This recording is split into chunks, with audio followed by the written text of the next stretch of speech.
云林县最近2年来是打拼改善高龄友善设施，包括公园、休闲公所、加这饭店、庙市等等。按算明年会去针对21个公共空间来改善，要全力打造做一个高龄友善的县市。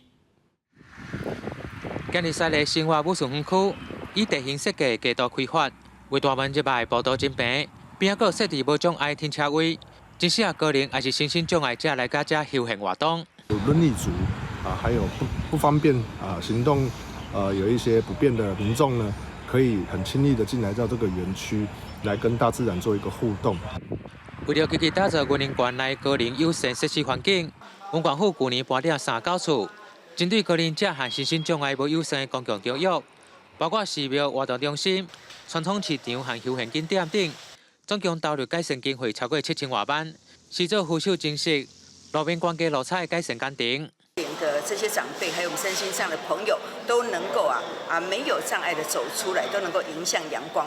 让他们在生活当中更加增加更多的这个乐趣也有增加一些社会的公共参与。长期以来，我们对于